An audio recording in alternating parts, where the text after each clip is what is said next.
Good evening, ladies and gentlemen. I'm Patrick Ellington, intern for Indians Visual Insider, where I am covering the high affiliate of the Cleveland Indians, Lake County Captains. Today I have with me Xzavion Curry, a starting pitcher in the Indians organization, who currently plays for the high A Captains, recently promoted from the Lloyd Lynchburg Hillcats. He was drafted by the Indians in the seventh round of 2019 MLB draft. Born in South Carolina, but I think you were raised in Atlanta. Is that correct? Yeah, that's correct. All right, cool. So it's nice to meet you, and thank you for being here, man. Appreciate it. No, I appreciate you for having me on here. All right, for sure. So I kind of want to go over the story and kind of start where at the beginning. When did you fall in love with the game of baseball, and kind of go over growing up playing, in Atlanta, which has in Georgia, which has a great baseball scene, and you being in the Yeah. South, travel ball and stuff and all that. So I would say I started off playing football and baseball.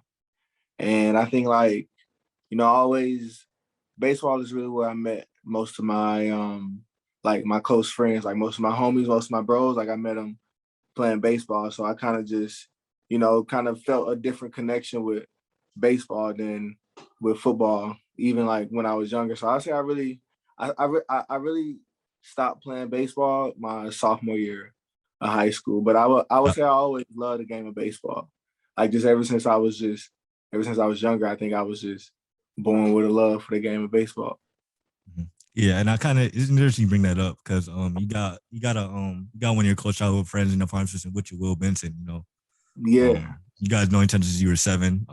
Both grew up in Atlanta together, and just kind of go yeah. over how that was when you saw him kind of get drafted in the 2016 draft in the first round, and then did you learn from that experience and from what he went through and from his first when you talk? I know you're probably talking to him when he was in his first sense of pro ball all the time.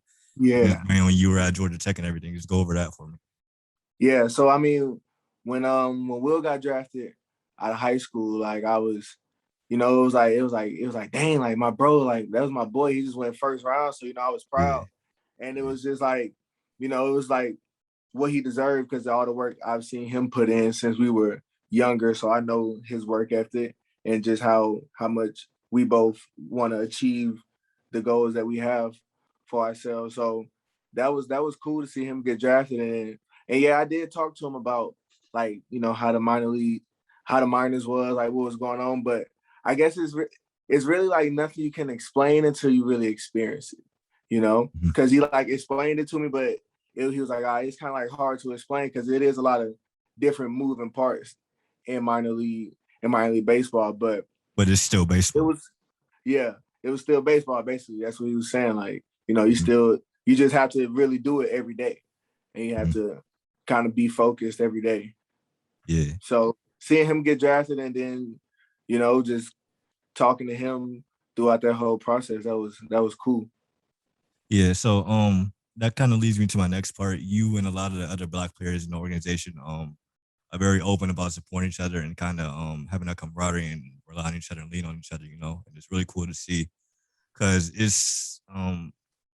it reminds me of the way me and my friends kind of support each other when we were in college together, and stuff Yeah, like that, or in high school, or just even in life, you see the homies starting to get jobs and starting to have families and stuff. As me, you are starting to become adults and stuff, and it's just yeah, um, it's kind of universal at this time point where we really got to lean. It's kind of inspiring to see too, because it reminds me of how I lean on other black writers that I know. yeah. It's kind of cool. So can you kind of go over that with me, if you're willing You to? know, same thing you said. Just like when you see your friends, growing up, kind of like getting jobs or like achieving their goals or like getting the compliments. Is like, how can you not sit there and support your boy? Like that's those are really your friends. So it's like Yeah. once you see them doing great in the same field that you're aspiring to do great in, it's like I gotta support my boy. Like you gotta support him the same way that you would support anybody else. For sure. So I kind of want to go over the college recruiting process for you and how you wound up at Tech. How'd your high school career go, and did you travel ball career and everything like that? And just So out just give me of give me your story on that. I would say my college recruiting process was cool. I went on a couple of visits. I went to a couple camps that at some D1 schools, but I always knew Coach Hall since I was like 13, 14, talking about travel ball. I played with the East Cobb Astros. So I played Yeah, with the I got East that Cobb link. I Astros peeped. after. Yeah, I played with the East Cobb Astros after I left the rec park that me and Will played at Sandtown. We went to play for East Cobb, and that was just a different exposure to like. That's when I was really exposed to really like true like older like competition and travel ball at East Cobb, because that's where kind of like the best of the best come to play, and they're always in the best tournament. So that's kind of how the travel ball scene went for me. I played with East Cobb after after I turned 13, and then I played with Coach Hall's son, um, Colin Hall. So Coach Hall was at a couple of, he would come to the games he had a chance to come to, and I guess he saw me, grow and develop as a baseball player throughout the summer ball, and just being able to, I guess, keep a close eye on me. He, blessed me with the opportunity to come to Georgia Tech, and that was the best offer I had. I think I only had like maybe like two other offers, because I think I went on a visit to USC Upstate, and I think I did a camp at Auburn, and then I had an offer from Georgia Tech. Okay, So cool. So, you were a two-way player in high school, correct? You played shortstop and you pitched. I did. I did. And you think you could have played shortstop in college? Yeah, I think so. So actually, my freshman year at Tech, before we went into my freshman season, we had our end of the year meetings with the coaching staff, and Coach Hall said, there's no doubt in his mind that I could play, shortstop, like be the starting shortstop for the team, but he also told me that I had one of the best arms on the team, so he said I was going to pitch. And Okay. me being me, I just wanted to get on the field and be able to compete and help the team any way I could. So when he said I pitched, I wasn't really, I guess, a pitcher by, a natural pitcher, but I just went up there and I just started competing, and then I kind of started falling in love with like the art of pitching and just, pitching. Take me through that process of you learning how to pitch at the college level and kind of figure things out. I Because mean, I would my say bad. I didn't really learn how to pitch until I got drafted. Like I learned about the mental side of like pitching in college, like, really how to try to how to kind of like approach hitters, like have a mindset for pitching, like a routine Reading before you like swings and you go, stuff. yeah, like a routine before you go out before the game, like, just actually like being a pitcher. So, but I would say like I started learning about like kind of the mechanics and like how pitching is supposed to look or how it's supposed to be done after I got drafted and I started working with the Indians. Okay. Taking me through the draft process and the scouting process for you. Getting selected by the Indians and I can't remember if you were hurt when you were in Arizona in 2019, but I know they had you working on Yeah, other stuff too in the backfields. I was hurt when I got drafted. Okay. But I Yeah. was All right. the draft process, it was kind of cool. So like going into that last year in college, junior year, we had like meetings with a couple number of different teams, because you never really know who's going to pick you literally until you get the phone call. So we had the meetings with a couple teams, and then we just went through the season after having the meetings with a couple teams. You knew teams had interest, and you were kind of on the radar to get drafted, but you never really know how it was going to unfold until it unfolds. But I was like halfway through the season, I got a little banged up, got a little injured, so I didn't really pitch the last half of the season. So for me, draft wise, I didn't really know kind of how it was going to go. Like I had sense that I was going to get drafted, but I didn't really know because the injuries, and you just you sit there and you wait. So obviously I didn't get drafted the first day, but still had hopes that there was gonna be a team that would select my name, and then come day two, I'm actually sitting in my college dorm. I'm sitting there playing FIFA. I'm not even really watching the draft. I'm just sitting there, playing FIFA like it's a normal day, and then I get a call from my agent, and he's like, the Indians are going to take you here in the next pick. And he was like, "Is that good with you?" And I was just like, "Yeah." And that kind of like a weight was lifted off, my shoulder once you get the call, once you kind of like okay, somebody's gonna give me a chance. So that whole Yeah. process, the whole process of that was kind of cool. It was kind of nerve wracking, but I liked it. All right, cool. So you were injured your first year, and then you were probably in Arizona getting ready last year in 2020, and then the pandemic happens. Just kind of take me through 2020 and what that was like for you. You get another setback, it was gonna be out your hands, and you just got to kind of deal with it.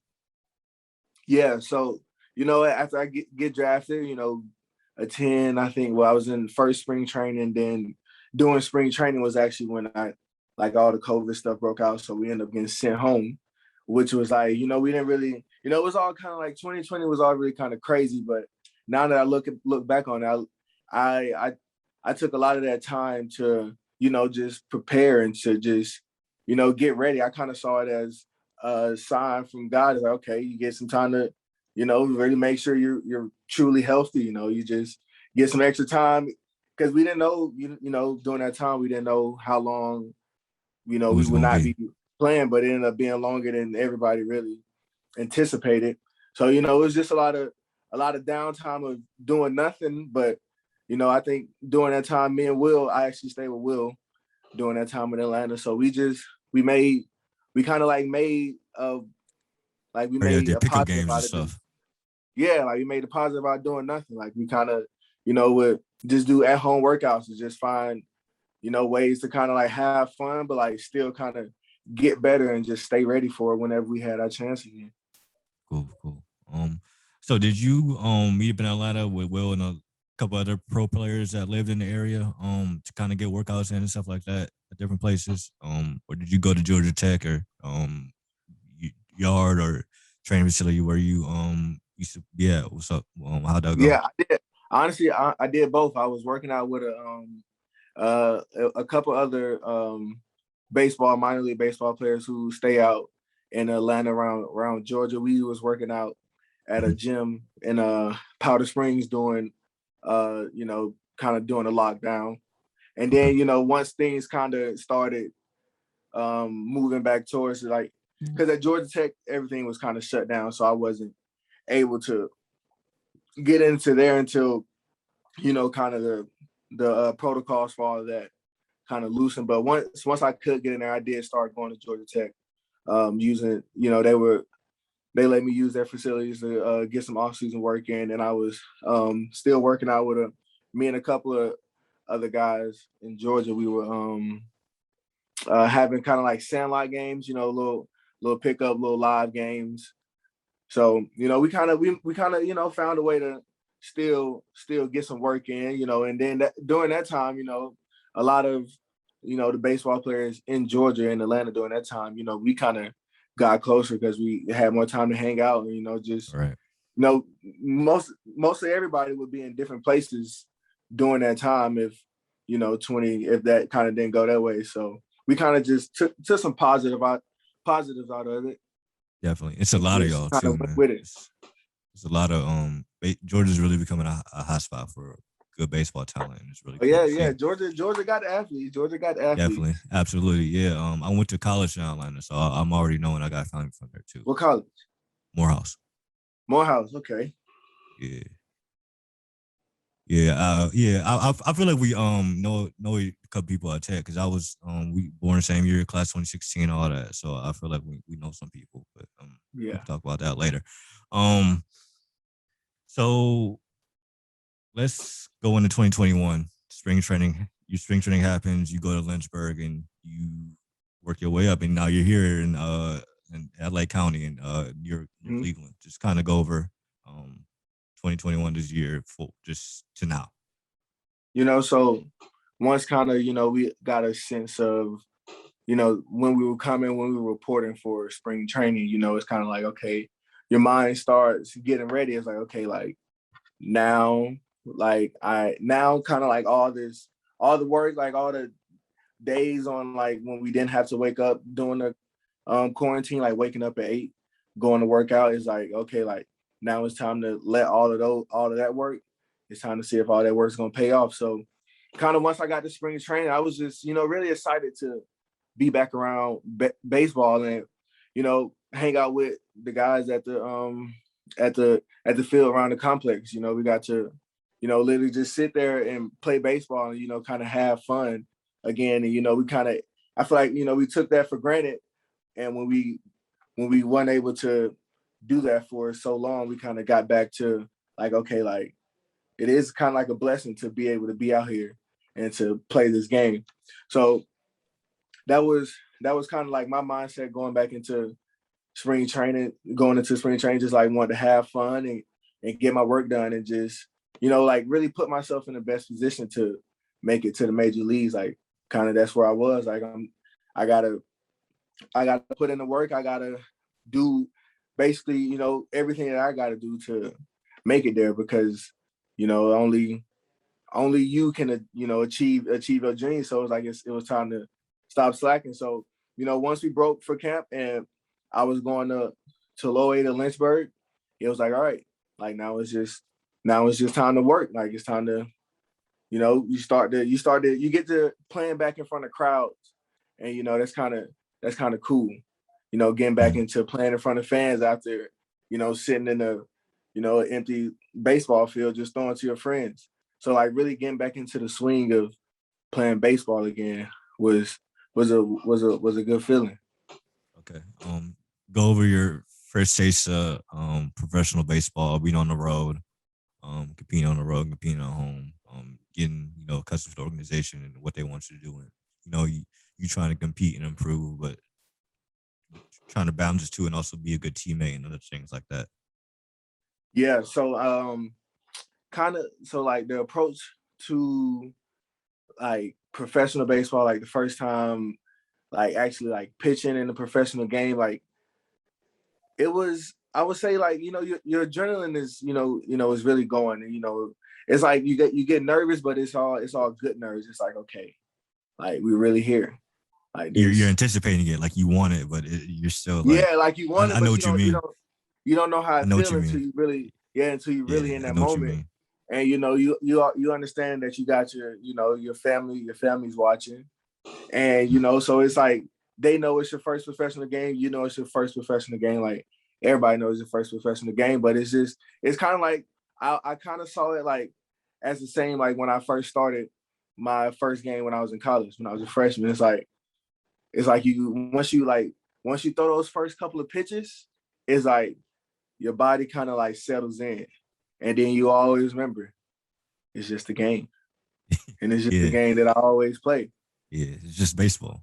Yeah, it's just baseball. So like kind of once that set in, then it's like, okay, you start just letting it all go. You just let the athlete and you just come out. Mhm. Okay, cool. So I want to go over your repertoire a bit because watch you in person, and seeing what I've seen on video on Twitter and stuff. It's very interesting. You got to you throw a four seamer and two seamer, just four seamer. Just to force him. Okay. Um, you go up with it and then you kind of go south with the curveball, and that seems to kind of like be your primary, secondary pitches. The 12-6 Yeah. curveball you got, and that thing is Curveball, nasty. yeah, fastball, curveball, change up in the slider. Hmm. And I really like how you kind of mix your pitches too, and you seem to be very adept at changing locations. And it's weird. Do you watch a lot of Strowman? I actually do watch a lot of videos. So I watch a video of a lot of major league pitchers though, just because Hmm. it's good to watch people who have, not really perfected, but they've They proved it. They got, they proved it. yeah, Yeah. they've proved Um. it to be good enough. Yeah. Yeah. Yeah. And the Strowman comp came up just because you guys were both undersized. Yeah. But that was kind of disingenuous on my fault, just to kind of throw it out there, low key. But it's kind of, and that's kind of a microcosm of how black players are kind of comped. It seems like when you guys to get drafted in selection and stuff, it seems like you guys only get comped to other black players. Um, Yeah. but that's a whole nother thing in itself. But I kind of want to talk about do you have any favorite players or biggest inspiration that you kind of look to emulate things like that? I mean, I wouldn't like. Strowman is like he's like a player that I would, like an inspiration. Mhm. But Okay, then cool. it's kind So of that like, made me feel better. yeah. I had some conversations with Marcus Strowman. He's a really, cool, like down to earth dude. Like he really, he's about his work and he cares, about his Mhm. fans and just, about everything. He's like a real genuine guy. That's what's up. So like Yeah, I he know what is you mean. like, yeah, so he is like a inspiration. It's like, you kind of I can look at him and say, okay, if I modeled my character after him, I wouldn't be, a bad person, or like model Yeah, my game after him. yeah. He has a viable blueprint. And that's definitely people that set precedents, to follow is always a good thing to do because you Yeah. really can't go wrong. You can't go wrong at all. Um, so I kind of want to talk about what has been one major thing you've learned so far this year about yourself as a player. I would say one major thing I've learned about myself this year as a player is that um I would say is that that's a good question. I like that question. Thanks. Good Makes me looks. think. Let me see. I would say one thing. Hmm, I would say I would say I really learned that like I have a like I have a like a great like level, like a kind of like a mentality level of Mhm. kind of like whether like if I'm doing good or if I'm doing bad. Like I kind Like of always temperament, figure like you that. could just be composed and stuff. Yeah, like even like no matter kind of like what's going on, like I kind of got the same type of composure all around. Mm-hmm. That's what's up. You need that, especially get out those jams and stuff. You gotta Yeah, can't make no mistakes and kind of get caught up in the moment too much. So right. that's what's up. So I kind of want to go over, baseball is what you do, not who you are. Day off the field. What are you into? What do you like to do? So I'll kind of start with what was your major in college? If you kind of took a major you kind of interested in. And college, my major was business. Okay. What would you have done with that? You think? Um, honestly, I I really don't know. Like I always wanted to like play baseball. Okay. Like I like That's what's I up. I like always like I was good in school. Like I always did schoolwork. Mhm. Always got like good grades. But like No, but baseball is just what you want to do. I mean, it yeah, is what it is. yeah, yeah. So, but I I mean, mean, I mean, I did start to like get you went interested to you went to into tech, bro. You got to be smart. I mean, you can't be stupid going to tech. I mean, unless you play football. But Hey, I ain't gonna lie, tech is tough. Tech is yeah, tough. it is, man. I heard the stories. I heard the It's stories. tough. I'm already knowing. That's why that business was my degree. Yeah, yeah. You get to go Goldman Sachs internship real quick with that with a business degree from Yeah, tech. but I mean, once I started like kind of once I started taking like business class, because you don't really get into your like class or your majors until like sophomore, Sophomore, junior junior year. year for real. Yeah, so like, but like once I did start taking some like it like some of the stuff like that was like I started learning about like it was just interesting, just like learning about like just kind of like the economy and just like how businesses work and stuff. So I was more kind of like just taking that to like see what kind of information I could get from just to see like really what it's all about. Mhm. I definitely think business classes should be more standardized. Not even just college, but in regular school. There's some things in business classes that should be just taught as common knowledge for real. Yeah, yeah, I also feel like with the business degree and the business class you took, that's gonna help you set up your brand and go forward with how you want to market yeah, yourself on and off the field and more insights for it just gives you an advantage. So I mean, yeah, it's coming full circle either way. So I mean, you picked a degree that yeah, works out perfect for you. I mean, you yeah. you good, bro. I mean, you good for real. You got it. What part Say of that. Atlanta you grew up in? South Fulton, Okay, all right, cool. Yeah. Um, kind of like I over grew up in there. the West End, which is like Southwest, but so Oh yeah, yeah, yeah, yeah. yeah. So I mean, I didn't grow up there. I went to college there. I'm tripping. My fault. But yeah. Yeah. So Just what do I remember you talking about FIFA. You a soccer fan? You know, I ain't gonna like sit here and act like I'm a big soccer fan because I'm not Just like like just like the a game. soccer fan, but I like soccer. Like soccer, cool. Okay.